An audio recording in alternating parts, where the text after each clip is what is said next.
Okay, so today we're going to be doing some PCR on a Pfizer vaccine. This thing's just thawing, coming off of dry ice, and once it's completely thawed, which looks like it is now, we're going to start mixing up some PCR reactions. So this is the polymerase, this is the 5X, the buffer that we use, and this is water that's freshly come out of here. And once we're done with that, mixing those things up, we're going to start setting up PCR into these plates here. And you're doing PCR testing on what? We're doing this on the actual monovalent vaccines. So from home. This is quantitative PCR. We were shipped these. We don't know where they're from. So they were shipped to us anonymously in the mail, and we decided to start sequencing them. Some of this is already described in our Substacks and one of our preprints. When we sequenced them, we found the Pfizer expression vector inside the vaccines, which is DNA, and it shouldn't be in there. There's lots of it in there. So what we're doing today is doing quantitative PCR, which only amplifies DNA to measure how much we can see on a quantitative PCR machine, and we're going to let a couple other people do it as well. So we can see, is it just something that I'm doing wrong, or is there in fact, can other people replicate this? They come to our lab and run PCR right in front of us. So, quick question. When you say you find DNA in there, what does that mean? How did it get there? So the DNA is in there because there's they use a circular plasmid that codes spike protein. They put that into E. coli, and then they brew the E. coli up, so they get lots and lots of this DNA. Then they lyse open the E. coli and ideally purify that DNA out and run an RNA in vitro translation reaction off of that DNA. So they use the DNA as kind of like a mold, if you will, to print out lots of RNA. The thing is, they need to get rid of that DNA before they inject that into people, and that's the step that we think is failing, is that they're not properly getting rid of all the DNA before they package this into vaccines. So what order of magnitude compared to the mRNA? Compared to the mRNA, we usually see about a 5 to 7 CT offset in between the DNA and the RNA. CT meaning? CT is a unit on the qPCR machine. So what you should see, according to regulations from the EMA, is you should see about one DNA molecule for every 3,000 RNA molecules, 3,030 to be precise. That should give you a CT offset of 11.5. We're seeing about 5 to 7 CT offset between the RNA and the DNA. So that means they're over the limit by about 18 to 70 fold, if you do all the math of the PCR correctly. Okay, so 18 to 70 fold over the guidelines that the EMA has in place. And that's DNA to what? Is that an E. coli DNA? It's from the natural plasmid, or is it? It's a plasmid DNA, so it has some. It's a good question. There's some components in there that we need to be concerned about. There are antibiotic resistance genes in there. There's a T7 promoter in there. There's an SV40 promoter in there. There's an SV40 origin of replication. There's an SV40 enhancer. The SV40 enhancer is a nuclear localization signal, which means it's going to drag that DNA to the nucleus. And there's also an SV40 poly A tail.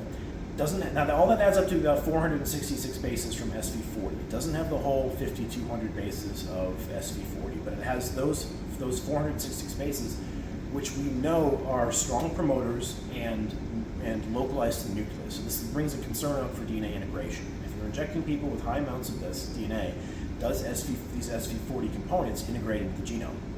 If they do, it's a very strong bidirectional promoter that will integrate the genome and promote gene expression from wherever it lands. That could create aberrant gene expression. If it lands in front of a proto-oncogene, it could create cancer.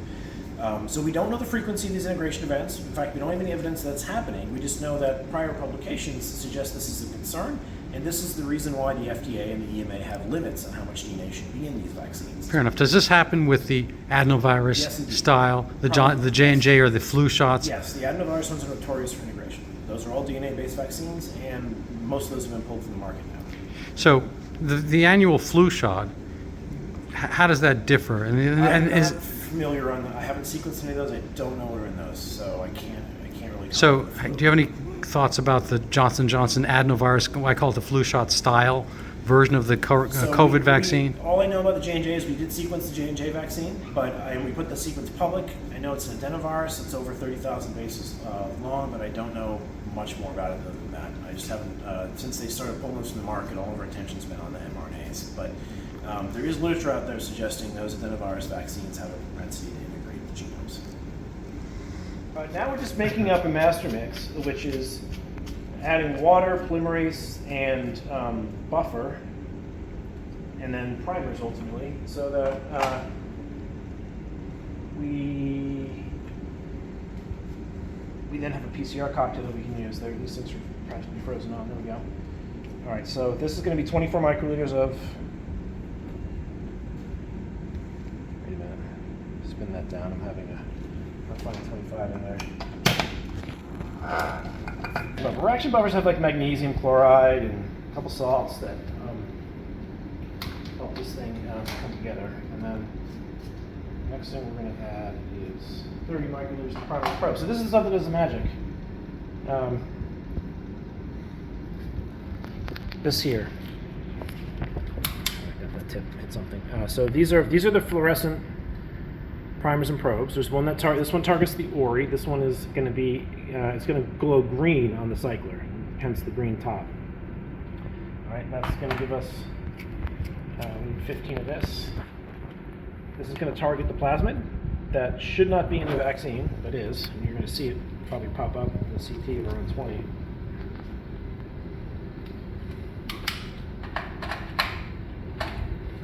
And then this is the one that's in blue. It's FAM. That's the color that will fluoresce in the cycler.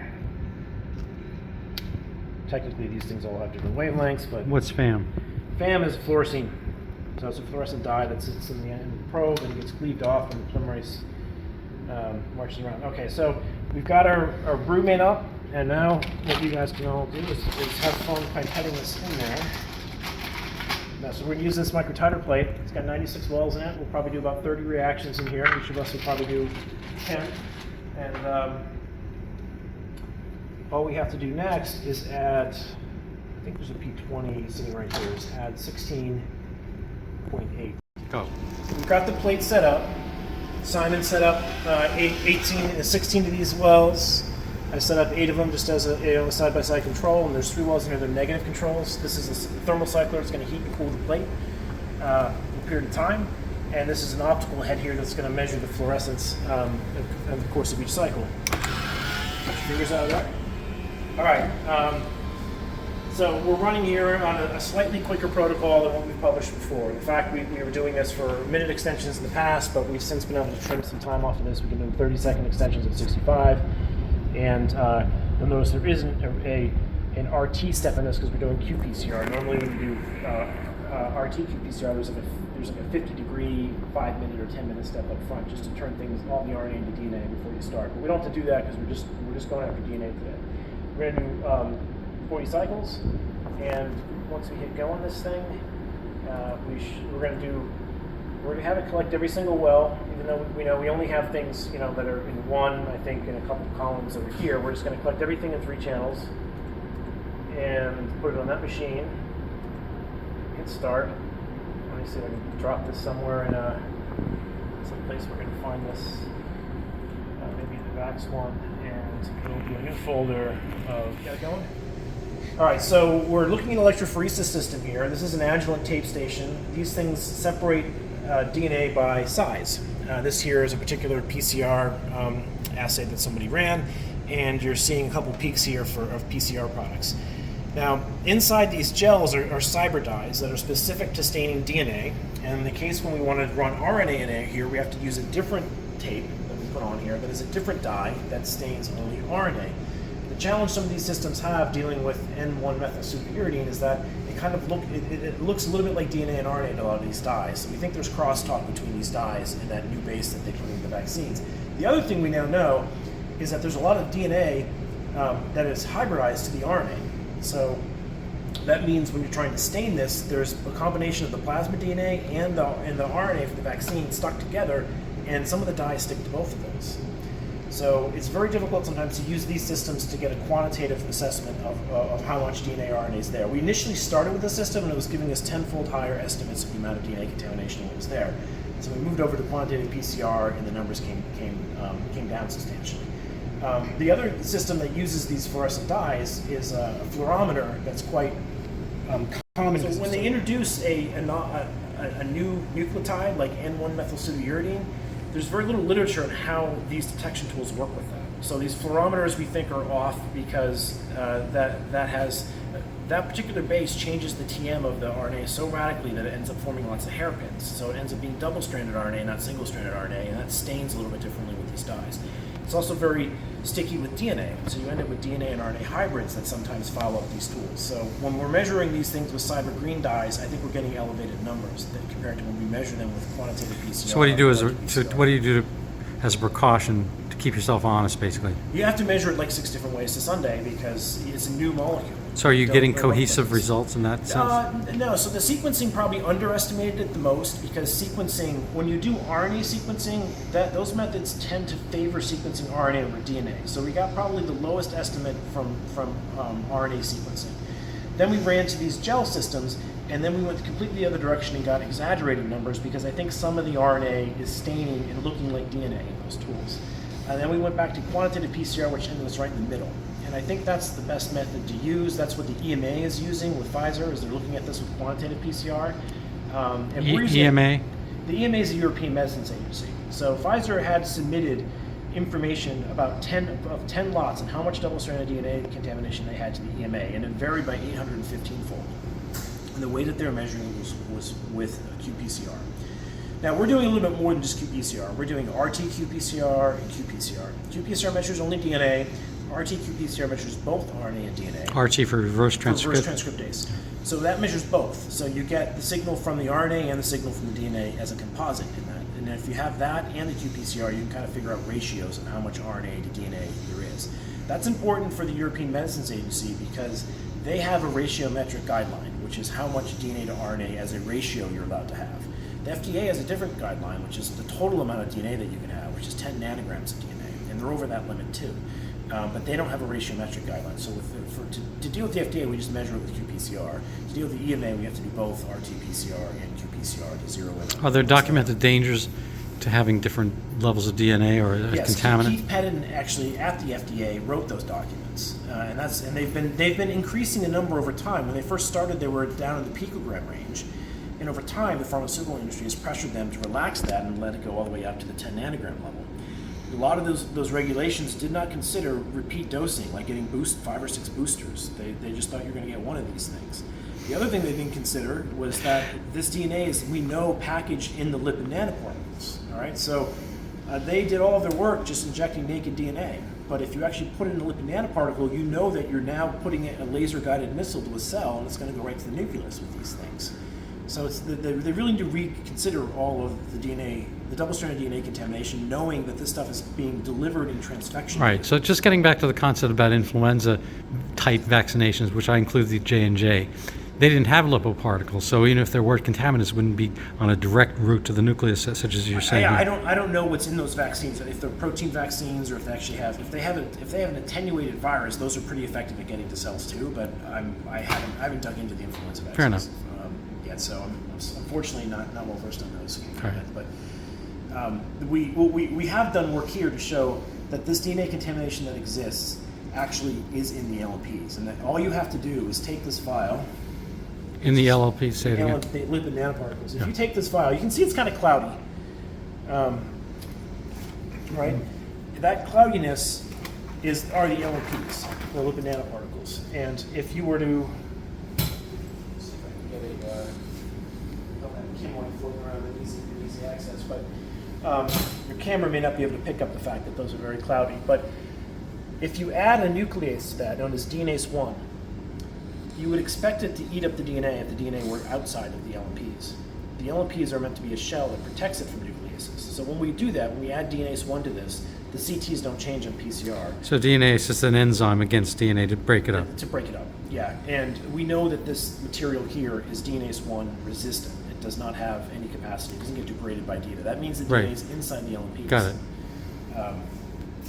So I think that's part of the challenge that they're facing. They need to get a better nuclease in there. I think the reason why the DNA contamination exists is that we also have done some work to show that the DNase 1 that they're using, Pfizer claims to be using, if you throw in RNA that's reverse complement of that DNA, that DNase doesn't chew it up. So it's inhibited by the fact that there's RNA DNA hybrids. That DNase is really good at chewing up double-stranded DNA. The DNase. The DNase is very good at chewing up double-stranded DNA. The moment you have an RNA DNA hybrid, it doesn't work. Yeah, because it's very particular and it's only looking for the thing. So when they're making this RNA off of the double-stranded DNA, what happens is T7 polymerase goes and starts making that RNA, but that RNA is self-complementary to the template, and you get these RNA DNA hybrids. They're known as R loops. T7 is notorious for this. So what are they called? R loops. R loops. Yeah, if you Google R loops, you'll see the T7 RNA polymerase creates these R loops, which is basically an RNA strand and a DNA strand together. That is a more favorable hybridization than DNA to DNA. Because the nature of RNA, it's just stickier than DNA. Yeah, RNA. Yeah. Okay. So that's why I think their DNase isn't working, is that they're using the wrong nuclease. They need a nuclease that can chew single-stranded DNA and maybe a different DNA. So nuclease, the DNA is in the category of nuclease. Yes. Yeah. So because it's a deoxynucleic acid, so those are all enzymes against nucleic acids that break those things up. The simple and test, they don't have one particular enough. They have one potentially too particular that goes for DNA and misses only double-stranded DNA. but it misses these DNA RNA hybrids. You can't handle those. Got it. And a simple experiment anyone to confirm this is what we did here, is if you DNase treat these vaccines, you'll see a slight offset on quantitative PCR showing that some of the DNA is getting degraded. If you RNase treat it first, which is to get rid of the RNA, and then treat it with DNase, the DNA completely disappears. So that tells you that the RNA is acting as an inhibitor to the DNase that's trying to get rid of the DNA. And I think this is the trouble they're having manufacturing these things, is that they don't have the right nuclease to get rid of this, which is Right. very So they don't have the right enzyme that's cleaning up the stuff that's outside the lipid nanoparticles. This stuff is all inside the particles, as best we can tell. But before they package it into LNPs, so this is the pre-phase. Yes. So they're not doing an adequate cleanup of these potential RNA DNA hybrids by having an enzyme against nucleic acids that would chew it up, basically lyse them, and they don't have one that's particular enough to those junk hybrids, and so they're getting junk into the lipid nanoparticles. So it's in the pre-phase before they package these things up. Yeah. Now, I encourage people to go and comb through the literature, through PubMed, and just look at DNA RNA hybrids. What happens when you inject those into cells? Okay, you're going to find all types of links to interferon responses, to toll receptors, to clotting factors, to thrombocytopenia. These are prothrombotic molecules. And we have a lot of thrombosis going on in bears right now. Right. So this is an unknown entity. When we're injecting, you'll see the EMA is very concerned about double-stranded RNA. So from my own personal taste, I kind of feel as if they went, I don't want to inject, no pun intended, my own thoughts into this, but I feel as if the mRNA vaccines could have been tried in small populations who were willing to do this and be at the forefront of experiment. I don't think it should have been given to masses of people, billions of people, and in multiple doses when it hadn't been tried and true. So I'm kind of an influenza guy. I've taken many flu shots, but those have a different modality. They haven't had the level of problems that we've had since the mRNA introduction. Yeah, and what's frustrating me is I think there could be some promise to this whole mRNA. I agree. What's happened here is they've rushed so fast out the door that they've so I think delivered dirty product and stained the whole industry. Yeah, I think we agree on that. Yeah. So we're only about 20 minutes in now, and we can already see that the origin material is coming out at 15, and the spike is coming out, which is in blue, is coming out maybe at 16. So we're getting signal already from, you can see here Simon's actually a really consistent pipetter. All of his stuff's right on top of each other, and he probably hasn't done this in 10 years. So hats off to him. So what you're showing here is these are PCR cycles. Yep. So every cycle is 2 times more. Yep. So there's about Fine. Yep. And so as this goes out, right now we're probably out at like 20. What is that? 21, 22 cycles. I mean, each cycle is looking twice as closely. It's kind of like going down the rabbit hole further. Correct? Yeah. Ignore that. That sample sheet we just copied from the last study, so that's not really related to what we're doing. But this is. The green ones we know are signal from the origin and replication from the plasmid, and the blue ones are from the spike region. Neither of these should be there. This is DNA. This is a PCR test that only amplifies DNA. And you guys put in, 2 microliters into the PCR? Mm-hmm. So and what's a normal dose of 300? the vaccine? So this is 1/150th of what a standard univalent Pfizer. Yeah. And it's coming out screaming hot at a signal CT of 15. And what's being measured here is DNA. Yeah.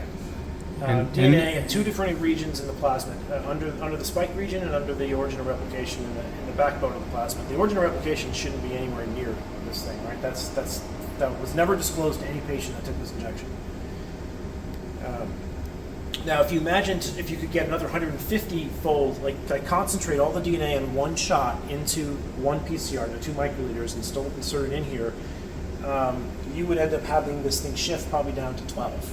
So because 150-fold more would effectively be, how many CTs is that? You're going to get 100-fold is going to be 3.3, 6.6. It's going to move at least 6.6 CTs over here. That's 2 to the 6.6. Yeah, so it'd probably be almost, I'm going to say it's going to move 6, 7, maybe 8 CTs. You'd have this thing coming out over here. Anyone who runs PCR that sees stuff screaming out before 15 knows that you are loaded with tons of DNA. Right, because each PCR cycle is looking twice as closely. Yeah, you're getting twice as much. So the fact that you're getting this at 2 to the 15th versus, COVID is going to. Most people getting called for COVID don't even come up. They're right. They're like the 25. Right, because they made the actual cycle to test for coronavirus at like 35 cutoff. So that's 2 to the 30 minus. It's basically 2 to the minus 35th power. Yeah. If you do 2 to the power of the number of the cycles. Right. Is the number. So but it's 1 over that. It's like a fraction. Right, So it's 1 over. So it's 2 to the minus 35th. Yeah. It's a half to the 35th power. Which is a very, very small amount. You're getting down to single molecules. So in base 10, that's basically 1. It's 1 in 10 to the 10th. I'm going to trust 2 you. to the 35th. Well, do that in my head. it's because 2 times 2 times 2 is 8, and then 2 times 2 times 3, 2 to the third 0.3 power is 10. Yeah, so 2 to the 3.3 is 10. So 2 to the 35th is 10 to the 10th. Yeah, about. right. Yeah, you're getting. So that's a 1 followed by 10 zeros. Yeah, it's teensy weensy is the technical term. Yeah, and you're collecting it on the outside of your nasal mucosa, which is the defense layer, not the inside, right? Right. And you're collecting probably subgenomic RNA from the virus, not full length virus when you're doing this. So Right. Now compare that to taking something that's 1 million times more concentrated and injecting it directly in your bloodstream. Right. It's very different than getting it on the Right. outside of your skin or your mucosal defenses. Yeah. Plus, there's other stuff, and I think you said this, but there's other stuff in your nasal mucosa. It could be your own dead cells and whatnot. Yeah. But, right. So this is theoretically purified, and it's showing more DNA than we would see coronavirus potentially if you were testing for COVID in one of the PCR cycles. Right. I think I would love to know how many people see coronavirus tests that are at 15. So this is the real key. This is 15 cycles. An important aspect here is that when you put water, these 3 were water samples. Right, pure plain water. They're plain water, so there's no signal coming out. And so of where the is water. their signal? None. There isn't It's any. hard to see because this little black line.